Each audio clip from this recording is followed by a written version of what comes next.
Hey there, beautiful people. This video is going to be a little different because in all my videos, I try to give you things to think about. I try to give you a new perspective. I try to educate you. This video, I'm just going to give y'all some questions I want you to ask yourself to help you figure some things out and just lead you on the way. It won't be much education. There's not really any notes I think you would need to take. Maybe you should write down these questions, or maybe you should just replay the video until you can come up with these answers to these questions, because I'm just trying to see something right quick. Some of these will be controversial, some of these will be unpopular, but I'm legitimately curious. And I actually think everybody should be equally as curious, but everybody's not a curious person. I like to understand everything, and that's probably why I do what I do for a living. But I'm just going to kind of rapid fire some questions that I'm just like, that you should also be like, never thought about that. A little bit about me, not a little bit about me, something to keep in mind. I do not have anything other than Facebook and YouTube because I believe social media is bad for your brain, your life, your mental health, everything.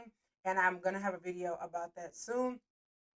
But when I was on social media up until this point, a few years up until now, because I did used to have Instagram and TikTok. I've never had a Twitter, a Vine, a Thriller, um, Snapchat, and whichever other ones I didn't name. I've only ever had Instagram, TikTok, and Facebook, and now I just have Facebook. So, but when I was on there, when I was trying to survive, before I realized how much it was negatively impacting my life in so many ways that I didn't notice, I just would be scrolling and have questions like when people would like stuff or people would take advice. I just would like, why are y'all not asking yourself the questions I'm asking me? So I'm gonna ask them to you now. Do what you will with these questions. Just something to consider. If you're a parent, maybe you share these. Well, you should probably answer them for yourself and also with your children, especially teenagers that are on social media being influenced. If you find that they're asking you to buy certain things, if they're trying to change certain things, do what you will with this information. Okay. So a lot of these are funny but real because these are things that's gone viral to some extent or been like highly talked about. So the first question is, why do people reuse their toothbrush but not the towels? So if you ever seen, they people talk about how they have a different towel for every part of their body and they change towels every day. And I'm not saying that's right or wrong. I'm just saying people will say like, and they change the towels in the shower or their loofahs all the time because they're like, oh, it collects bacteria. Oh, the feces come out of the toilet. What about your toothbrush? I don't hear any riffraff about the toothbrush. Your toothbrush is also out. Everybody's toothbrush is on the counter on the wall. Is out. I personally have a toothbrush cap on mine, but just in the theory of if you got to change your towel, and my thing with the towel is you're using a towel to dry off, and therefore you should be clean. Therefore, the dead skin and dirt should be off. So, the same way when you wash the towel and then you dry it, you're just drying water. Now, don't get wrong, mold and mildew can grow on wet stuff, but why is your bathroom so much? Like, if that's a concern, you should be concerned about the whole bathroom. But why are we more concerned about towels instead of toothbrushes? That's all I'm asking. Why are we more concerned about towels? Where is the anger around guys cover your toothbrushes if we are so concerned about stuff coming out of the toilet and bacteria in the air that you wash your face with a different towel? Why are you putting something in your mouth? I just questions. Why do people feel like they should give their child something to cry about if they don't want them crying? So you're telling me you're so annoyed with your child crying that you're going to now make them cry more or louder or more dramatically? Make it make sense. And this is proof that it's a power play. I'm not here to argue. Not today. But you're just doing it because you can. They piss you off, so you are reacting. You are retaliating. Therefore, you are going to hurt them. But in real life, how does that make sense?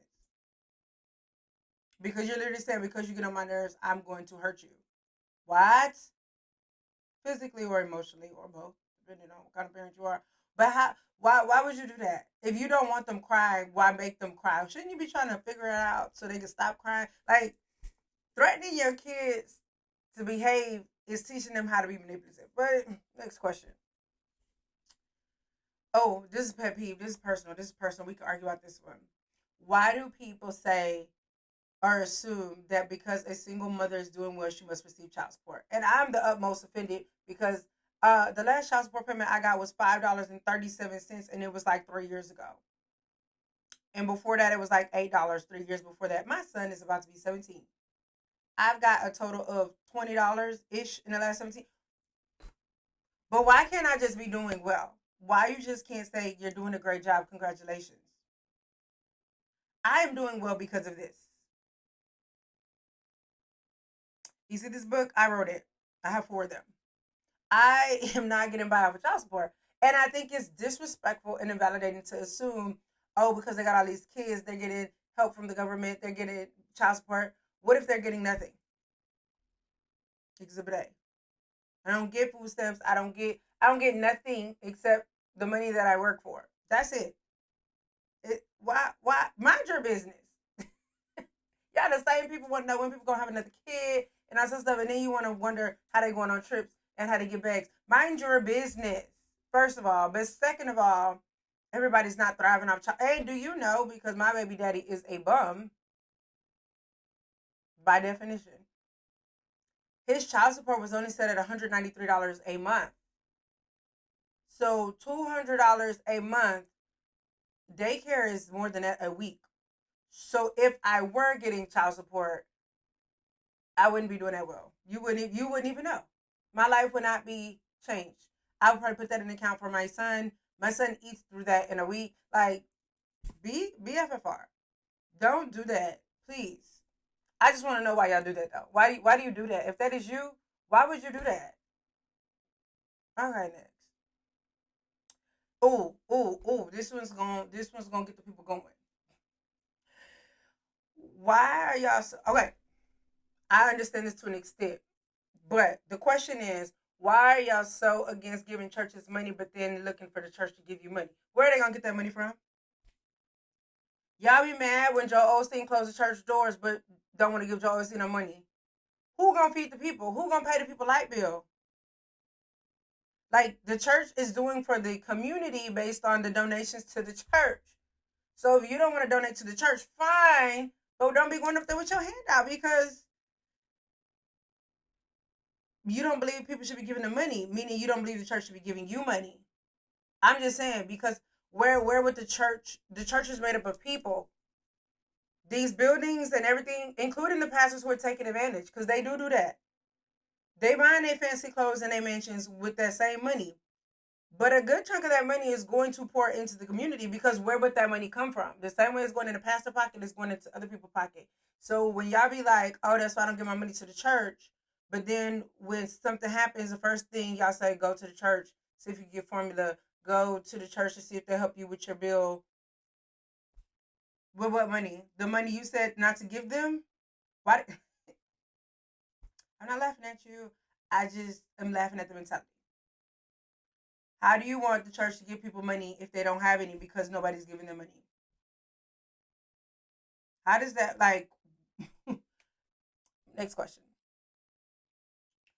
Mm, mm, I didn't know. I don't. I forgot when I wrote these questions. This might be just getting more feisty as we go.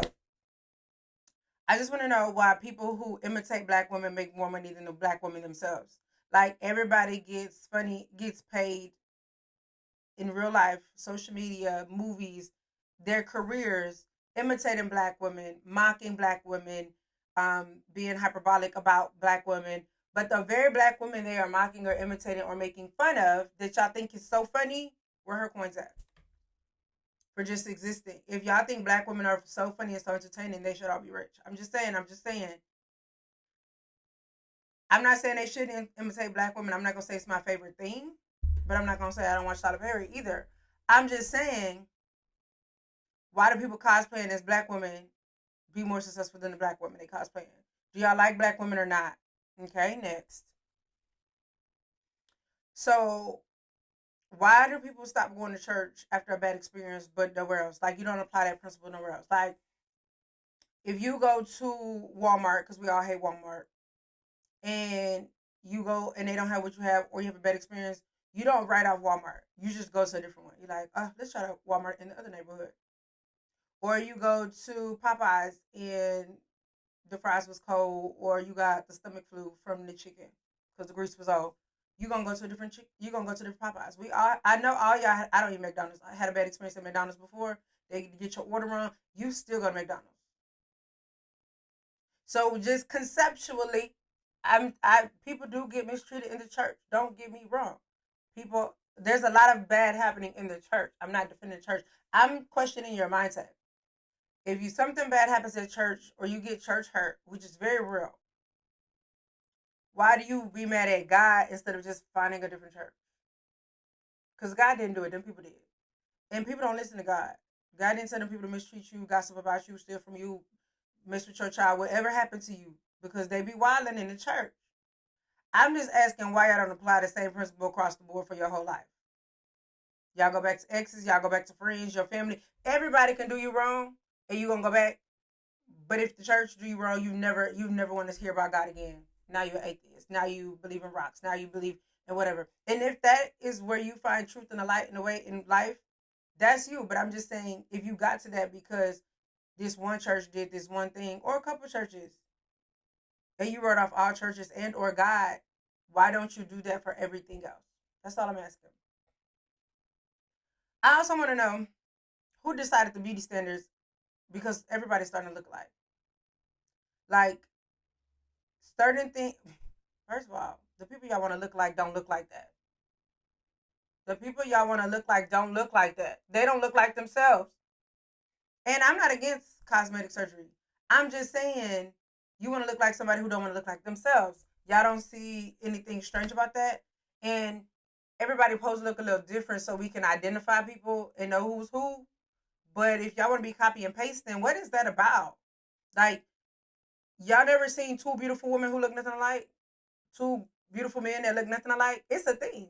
You can be amazingly stunning and gorgeous, and that other girl that looks nothing like you. You don't have to look like her to be amazing. You already are. You are. Because why do everybody have to look alike?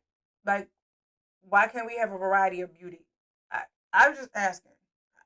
I just, why y'all want to look alike? Why you want to look like somebody else? Like, why do you want to have somebody else's features? What's wrong with your features? That leads me to my next question. Who or what made you feel insecure, and what makes them right? Why is her nose better? Says who? Society? TikTok? Because they have 1 million followers? You think if you have the same clothes, shoes, face, hair as them, you will too? You will be equally as popular? You will be accepted? Are you seeking validation? I'm a therapist. I've got to ask these questions. I'm not your therapist, but I'm giving it to you for free. I'm just, who, because this is the thing. And I've talked to my son about this. And when I talk to teenagers, I talk to them about this. The way trends come and go, how you look now is going to be in style. However you naturally look will be a style. If you don't have no eyebrows, it's going to be a style. If you got bushy eyebrows, it's going to be a style. And I tell my son, I'm so grateful. I've never hated my features, but I'm glad I never changed them or felt the need to change them, because then everybody was getting lips full. And I've had clients ask me why my lips are full. And I was like, because I'm black. Do all black people have full lips? No. But it is a feature. My nose, black. I also have full eyebrows. Well, you can't see them with the lighter. Those are my natural eyebrows. I never had a microbladed, anything. I have small eyes. I have tiny ears. It is what it is. Because guess what? Whatever they tell you, whatever's trendy, whoever is the hottest right now, 6 years, oh no, it's going to be something else.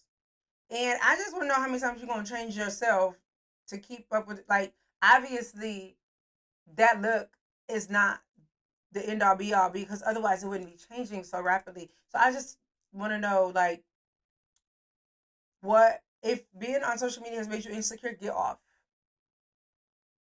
If seeing yourself making videos or whatever so many times in the comments of people pointing out flaws that you used to think was cute little characteristics, and now you're like, I should just go ahead and get my teeth fixed. And this is someone who has a tooth that's moving backwards as we speak. And I've had braces, and I kind of want them again. But what's wrong with my little moving tooth? It's in my mouth. It's not affecting anybody. So if you comment about it, of like, oh, you should worry about your teeth, I am worried about it. But I also don't, it doesn't really impact my life. And you should let it impact yours. Like, My tooth, my business. Your future is your business. You get next question. How does what people wear determine their sexuality? Like, I understand that some people of certain sexuality may dress a certain way, but not all of them. But just out the gate, especially when people are young, if she don't want to wear a dress, doesn't mean she gonna be gay. Could she? Yeah, she could. Or she don't like tight clothes, as I'm wearing this tight shirt. But I'm saying, when you were younger, I don't like the label stuck on people. It shouldn't be an a way to identify certain people, because some people just like playing in clothes and playing in fashion and doing different things. Some people have eclectic styles, and some people wear what they want to wear, and you should mind your business and wear what you want to wear. Next question. This is another me playing too much, but I just want to know. So when y'all be burning sage, right? How do you control which spirits it removes? Like, how does the sage know the difference in spirits? And this could just be ignorance on me, so educate me. If you saging your house down to get the spirits out, the bad spirits, like, is sage meant only for bad spirits so it can figure out which spirits are good or bad? Or y'all just getting rid of everything and hoping for the best and just starting over? Like, how does that work? How did that work? I never understood that. What if today is a manifestation of something you said some time ago? And that can be good or bad. But oh, when manifestation came, I got questions about manifestation, but we'll talk about it a different time. But the life you're living, maybe it's your karma, maybe it's your war, but you're probably in a position where you're getting what you've asked for some time ago, or you're reaping the consequences of something you've said or did some time ago. Just what if?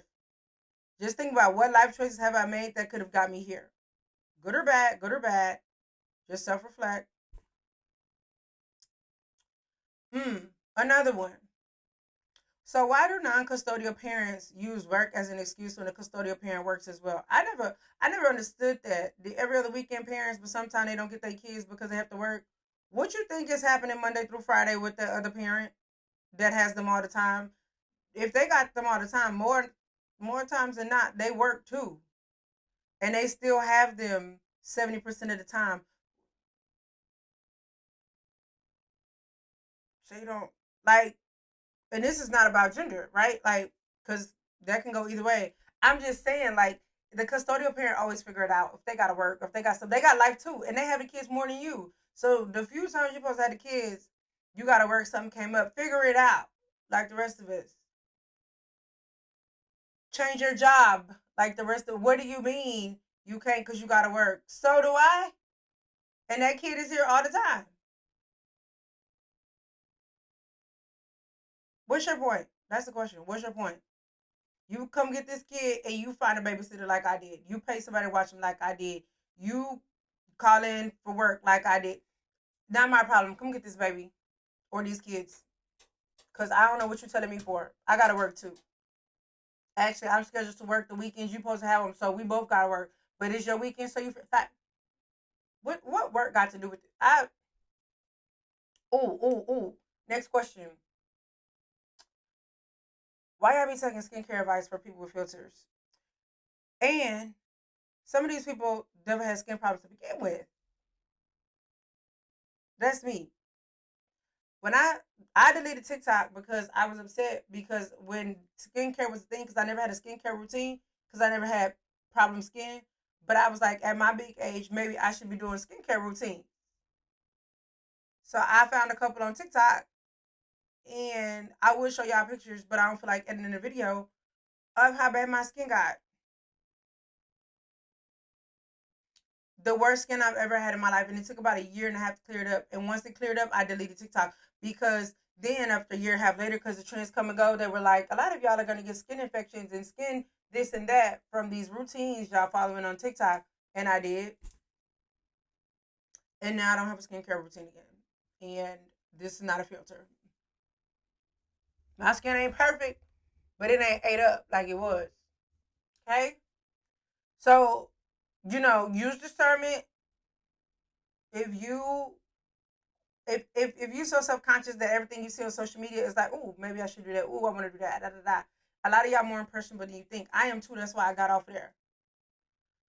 But between filters and like, I've just seen videos rant of people, and before they put their makeup on or before they do their skincare, their cheeks already got, it's already looks like the no makeup look.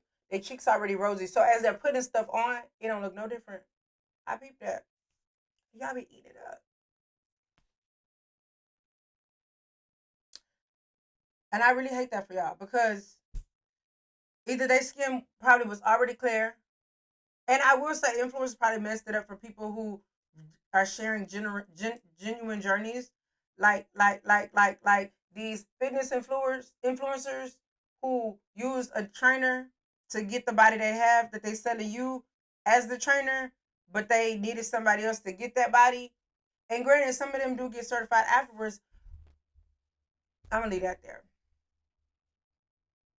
They selling the plan someone gave them. They're not experts just because they lost weight. And that's the thing. Once people do something, that they expert. You were single for 39 years and you get married. Now you're making marriage content. You don't know if this marriage is gonna work. You just got here. What are you doing? Congratulations, but let's not act like you professional because you got married, because we don't know if this marriage is gonna work. We don't know how y'all got married, and then what?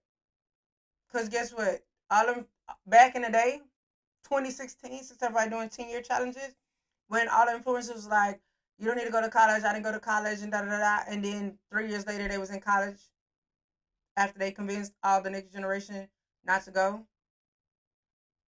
Do what's best for you. Mind your business. Mind your skincare. Mind your money.